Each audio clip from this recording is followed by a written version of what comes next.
이제 봉독한 말씀을 의지해서 우리 성탄이 주는 의미, 성탄절을 즈음하여 라는 제목으로 하나님의 말씀을 상고하도록 하겠습니다. 오늘 우리가 읽은 본문의 말씀 14절에 보면 지극히 높은 곳에서는 하나님께 영광이요 땅에서는 하나님이 기뻐하신 사람들 중에 평화로다 하니라고 했습니다. 여러분, 지극히 높은 곳은 하늘을 칭합니다. 예수님의 탄생은 바로 하늘에서는 하나님께 영광이요 땅에서는 평화라는 것입니다.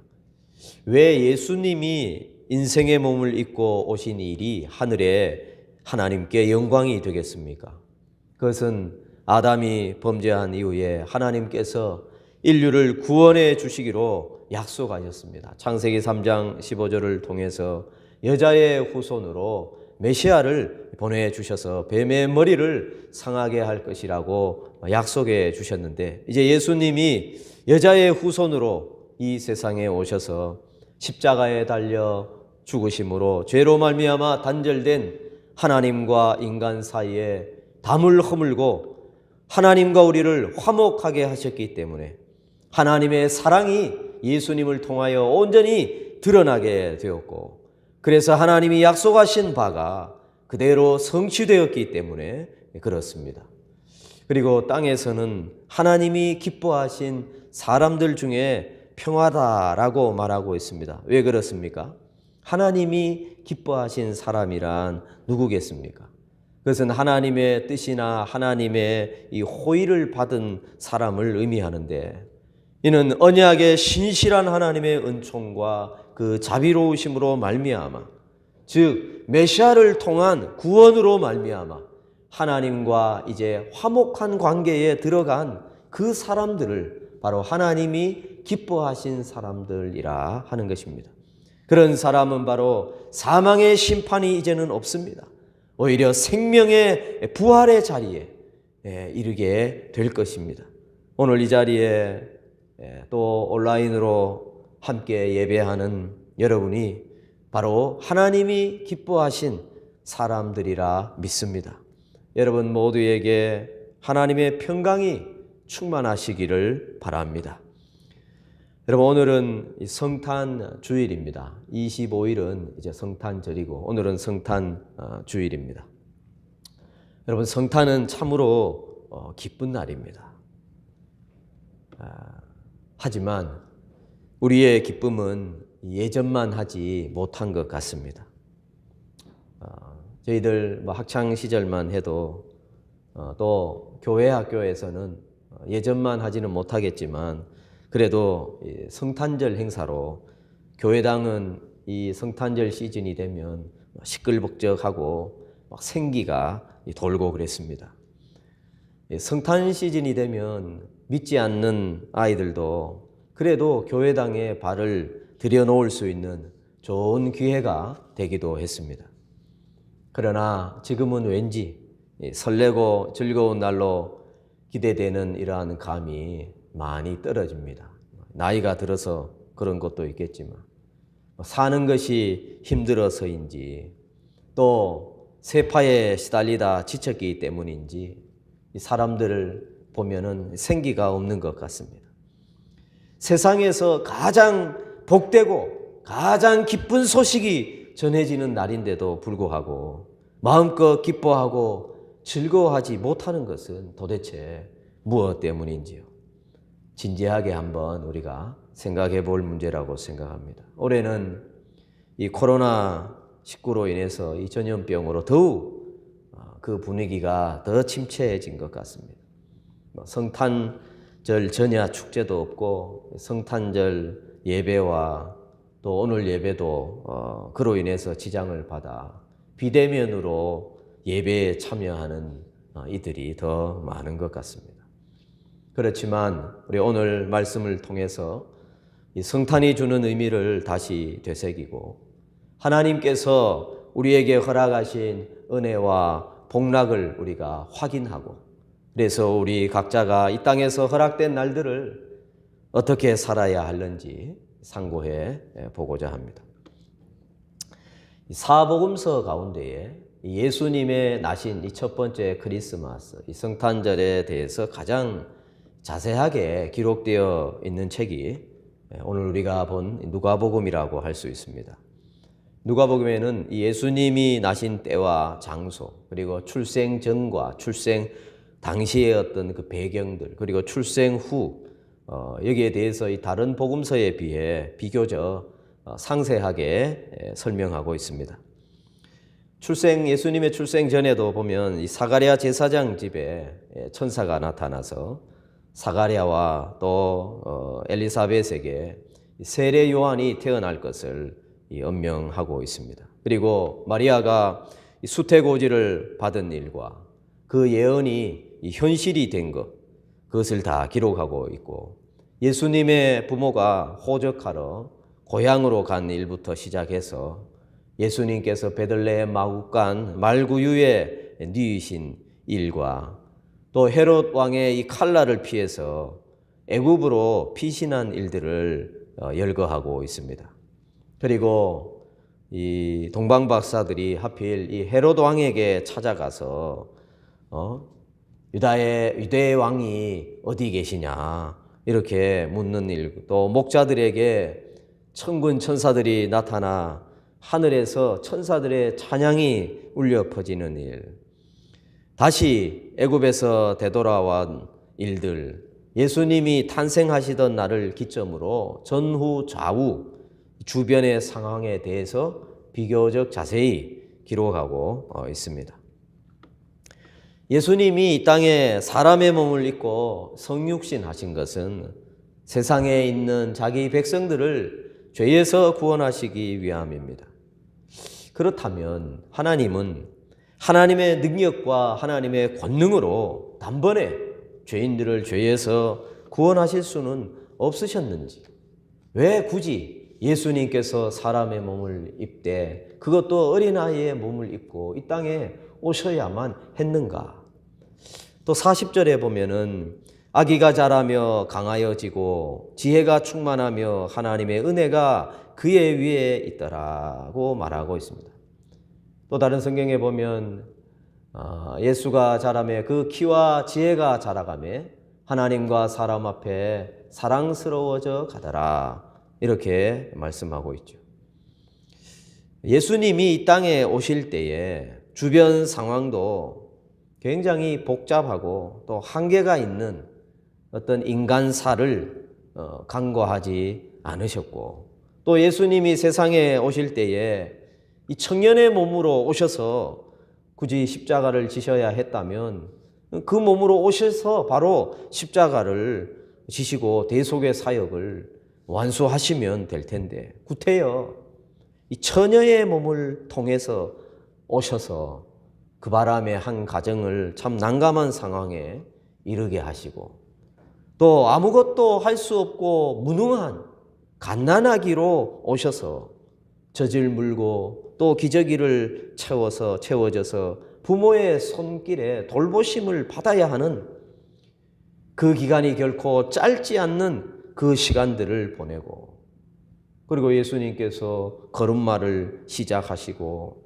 그러다가 어린 아이로 이제 자라시고, 또 바람에 날리는 낙엽에도 깔깔거리는 유소년 시기를 이제 지나 비로소 이 청년의 때를 맞아 목수였던 요셉, 육신의 아버지 요셉의 일을 도와서 못질도 하시고 망치질도 하시고 이 톱질까지 하시면서 지내시다가 그제서야 하나님의 일, 곧 십자가를 지시는 대속의 사역을 감당하셨던 것이지요.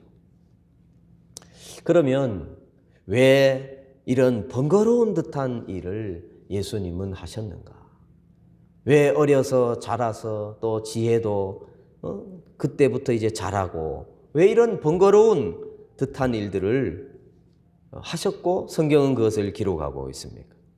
처녀의 몸에서 예수 그리스도를 잉태케 하실 수 있는 전지전능하신 권능의 하나님이시라면 단번에 이 일을 왜 하지 않으시고 이렇게 번거로운 과정들을 다 거치셨는가? 깔끔하게 그냥 대번에 한 번에 하실 수는 없었을까? 왜 이렇게 긴 시간들을 지나시며 인생이 겪는 모든 일들을 경험하시고서야 예수님께서 하나님의 일을 이제 행하셨는가에 대해 여러분 우리가 생각해 볼 필요가 있습니다. 우리는 이 신앙생활이라 하는 것을 믿는다 하면 그저 금나와라 뚝딱 하면 다 되는 줄로 생각합니다. 하나님이 내 편이기 때문에 하나님이 내가 원하는 것, 내가 바라는 것, 내가 행하고 원하는 모든 일들을 하나님이 도와주셔서 순조롭고 평탄하고 순탄하게 일들이 잘 되어가야 된다고, 그것이 믿음이 있는 사람의 삶이라고 생각하기가 쉬운 것입니다. 그래서 혹 원치 않는 길을 가거나 뜻하지 않은 일을 만나게 되면 하나님이 과연 내 편인가 하는 신앙의 회의를 갖기도 하게 되는 것이죠. 여러분, 이런 일들은 우리가 다 겪습니다. 특히 우리가 신앙의 초보로 있을 때에 더욱 그러합니다. 처음 예수님을 믿어서 우리는 신앙생활을 합니다. 그러나 이제는 어려운 일을 만나면 그래서 어려운 일을 이제 만나면 어떻게 합니까? 기도하기 시작합니다. 그런데 놀랍고 신기한 일이 뭐냐 하면 이제 막 예수님을 믿기 시작하고 그래서 이제 기도하기 시작하는데 기도한 대로 이루어진다고 하는 일입니다. 소위 신앙의 이제 체험을 하게 되는 것입니다. 이 신앙의 체험은 이 믿음의 확신을 더해 줍니다. 그래서 이런 체험을 한 분들은 이제 더 기도하게 되죠. 그리고 또 응답을 받습니다. 나중에 뒤돌아보면 그때 했던 그 기도 제목이라는 것이 참 유치한 내용이었음에도 불구하고 하나님께서는 그 기도를 들어주셨던 일들이 많이 있습니다. 그런데 늘 예수님을 믿기 시작할 때부터 예수님을 믿는 동안 기도만 하면 다 응답을 받고 내가 원하는 바대로, 내가 뜻하는 바대로, 내가 계획하는 바대로 모든 것을 하나님이 다 도와주셔서 그대로 되면 정말 좋겠지만 어느 날부터 기도를 했는데도 응답이 없습니다. 아니면 내가 기도를 했는데 내가 바라고 원하던 응답이 아닌 전혀 다른 결과가 주어지기도 합니다. 기도를 분명히 내가 했는데 의심하지 않고 믿음으로 기도했는데도 이루어지지 않고 일은 더 꼬여만 가고 더 난감해질 때도 있습니다. 여러분, 그때 우리는 어떤 반응을 하게 됩니까? 당황해야 합니다. 어떻게 이럴 수가 있을까? 이게 무슨 일이냐?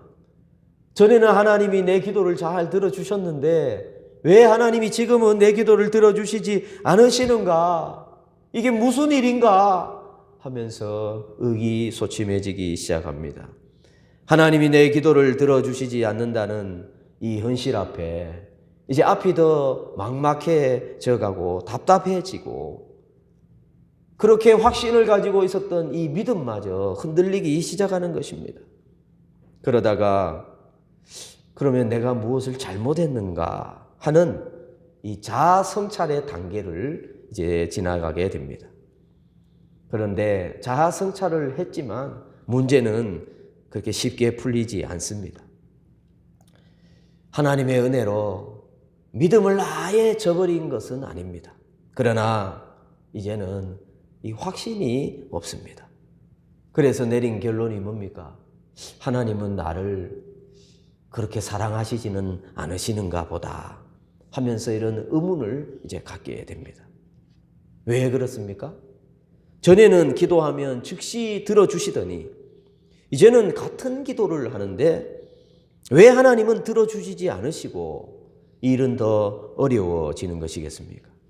하나님은 내 방패요, 내 기업이시요, 나의 산성이시며 환난 날에 피할 나의 바위이신데 하나님이 나와 함께 하시고 나를 보호하시고 선한 길로 인도하시는 분이심을 나는 믿는데 그래서 내가 하나님 앞에 기도하는데 왜 나는 지금 이렇게 어렵고 힘들고 답답합니까? 여러분, 그건 왜 그럴까요? 우리 학생들 학창 시절을 보면은 시험 문제들 보면은 저학년일수록 단답형이고 아주 단순한 답을 요구하는 문제들입니다. 그러나 학년이 올라갈수록 문제가 복잡해지고 또 답을 원하는 답도 더 논리적인 답을 원하는 것입니다. 답만 적어야 되는 것이 아니고 이 과정까지 다 풀어 써서 답을 요하는 문제가 나오기도 하는 것이죠.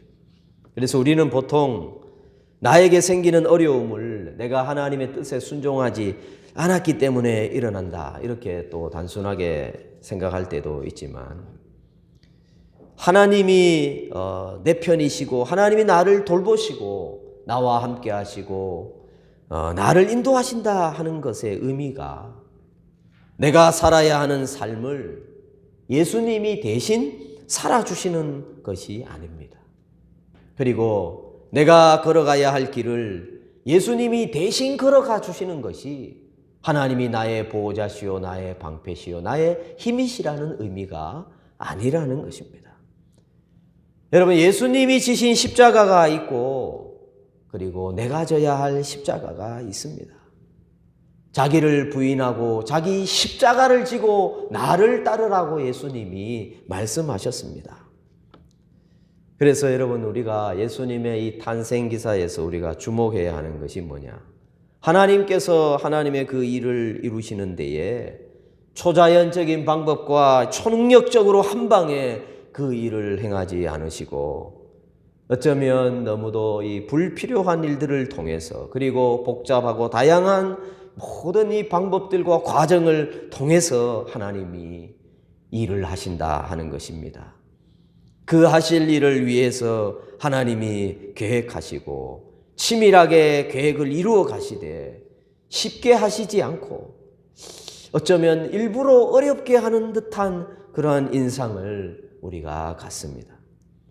예수님을 이 땅에 보내신 일이 여러분 그렇게 단순한 일이 아니다라는 것을 우리는 알아야 합니다. 인간적인 표현으로 말하자면 하나님께서 예수님을 통해서 우리를 구원하여 주시는 그 일이 그렇게 단순한 일이 아니라 하나님의 이 혼신을 다 쏟아서, 인간적인 표현입니다. 하나님께서 온 지혜를 다 짜내서 하나님께서 모든 것을 다 계획하시고 이리저리 궁리하셔서 하나님의 모든 것을 다 동원하셔서 그 일을 이루심을 우리가 볼 수 있어야 하겠습니다. 여러분, 예수님께서도 이 땅에 오셔서 아버지의 뜻에 순종하여 십자가를 지시는 일이 예수님이심에도 불구하고 예수님은 온 힘을 다하여 그 일을 행하셨습니다. 십자가를 지시기 전에 예수님께서 겟세마네 동산에서 기도하셨는데 어떻게 기도했습니까? 온 몸을 쥐어짜서 땀이 핏방울처럼 될 때까지 그렇게 온 몸을 쥐어짜서 하나님의 일을 이루려 하셨다는 것입니다. 예수님도 한 번에 한 방에 단순하게 단번에 인류를 구원하시기 위해 하실 수 있는 그런 어떤 초월적인 방식을 택하지 않으시고 복잡하고 어렵고 힘든 과정을 통해 그 일을 이루셨다는 것입니다.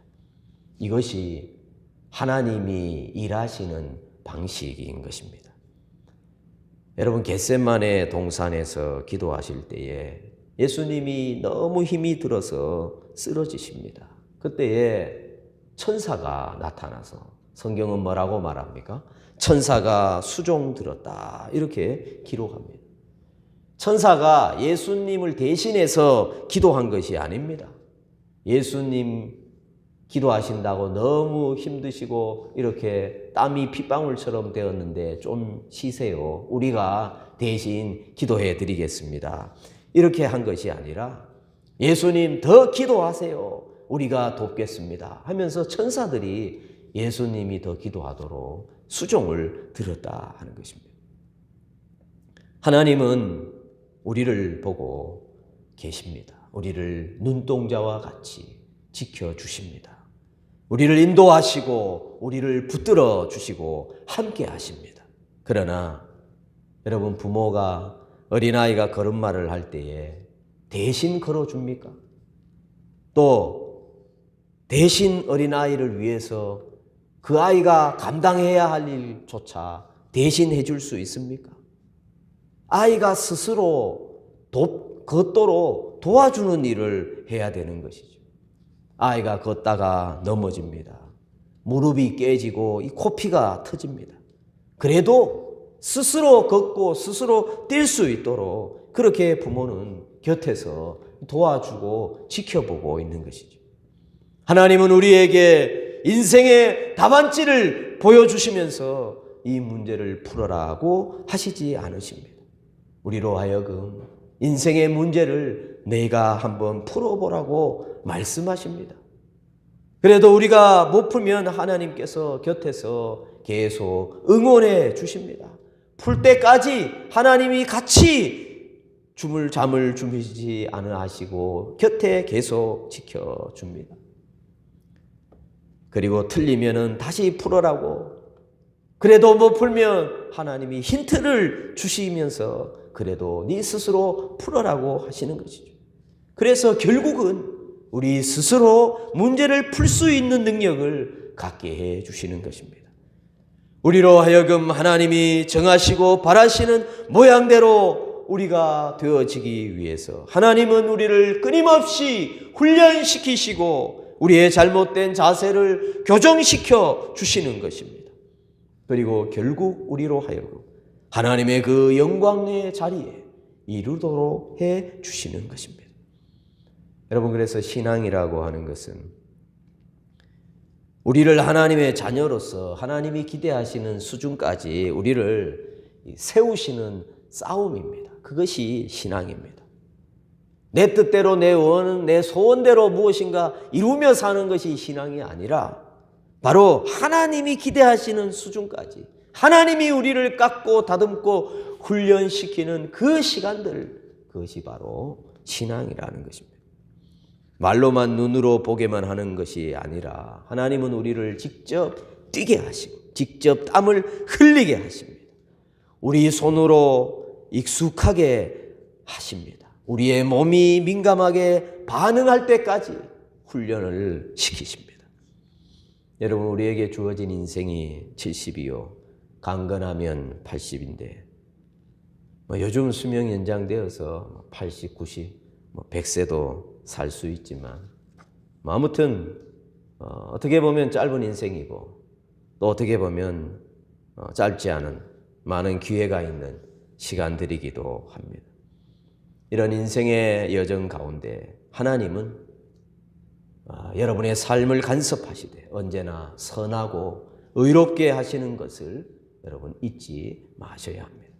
당장은 피곤하고 지루하고 힘들고 귀찮고 또 내 취향에 맞지 않지만 결국은 하나님이 목표하시는 그 자리에 우리가 앉도록 우리가 겪는 모든 일과 처지를 다 동원하셔서 하나님은 우리를 하나님의 사람으로 하나님의 그 기대의 자리에 이루도록 해 주시는 것입니다. 하나님이 나와 함께 하시고 하나님이 나를 지켜주신다는 이 말씀을 그래서 여러분 너무 단순하고 너무 조급하게 생각하지 마시기 바랍니다.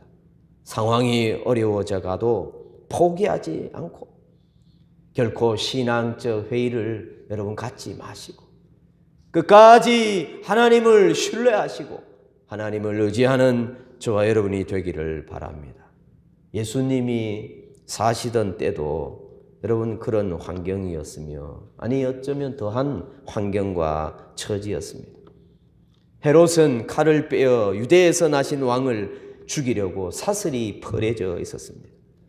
갓난아기가 부모의 품에 안겨 애굽으로 피신을 가야만 했습니다.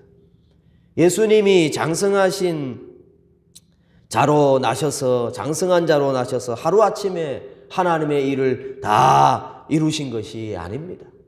갓난아기로 시작하셔서 인생이 겪을 수 있는 모든 일들을 다 겪으셨고 좋은 일만이 아니라 겪기 힘든 정말 어려운 삶의 여정을 지나서 결국 때가 차고 때가 되매 죽음의 그 문을 통과하신 것입니다. 그리고 부활하신 것입니다. 여러분, 신자의 생애 역시 하나님이 함께 하신다, 하나님이 우리를 지켜주신다 하는 것은 하나님이 대신 우리 삶을 살아주시는 것이 아닙니다. 우리가 직접 걸어가야 합니다. 우리가 직접 경험해야 하고 우리가 직접 싸워야 하는 것입니다.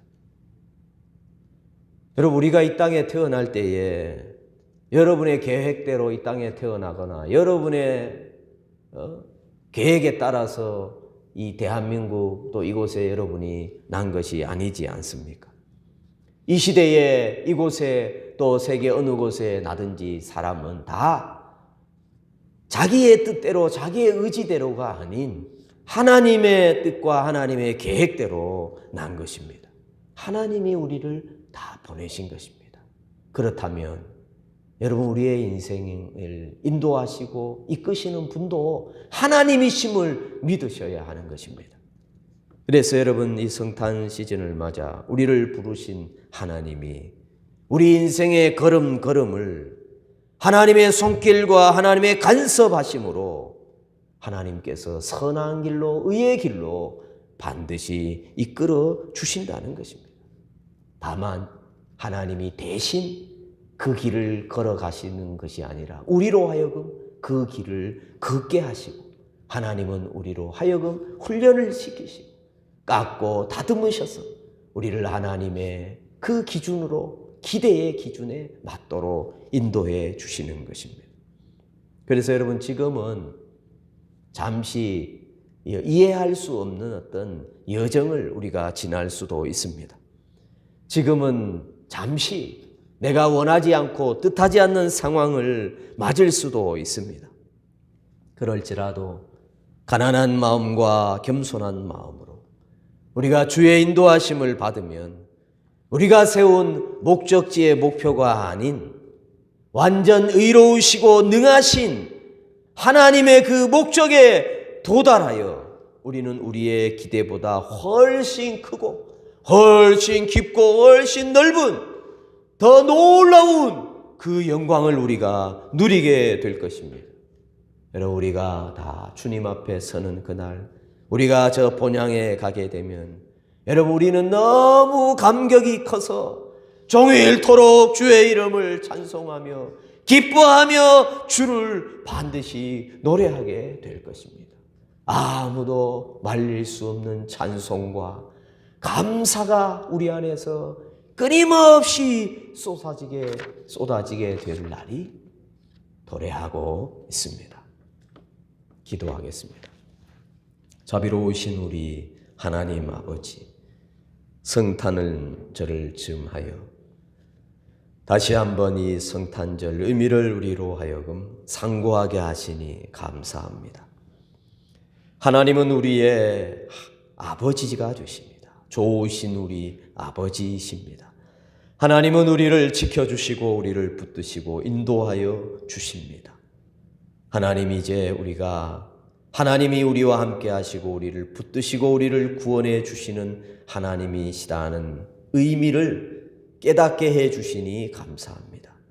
그것은 하나님이 힘들고 어려운 모든 것 내게서 잊지 아니하고 하나님이 내 모든 것 인생을 하나님이 대신 살아주시는 것이 아니라 우리가 힘들고 어려운 삶 순간들, 거추장스럽다고 생각하고 불편하다고 필요 없다고 생각하는 일들까지도 우리로 하여금 다 경험하게 하시고 그 일을 지나게 하사 우리가 기대하고 우리가 목적하는 것과 비교할 수 없는 더 놀랍고 영광스러운 그 자리에 하나님께서 우리를 이끌어 가시는 것을 믿습니다. 하나님이여, 오늘 이 말씀 앞에 나온 우리 모두로 하여금 믿음을 더하여 주시고 그래서 더 믿음의 큰 성숙이 있어서 어떤 상황 어떤 처지에서도 하나님을 경외하고 하나님께 감사를 잃지 않는 그리스도 예수 안에서 허락된 평강을 충만하게 누리는 우리 모두가 되게 하여 주옵소서.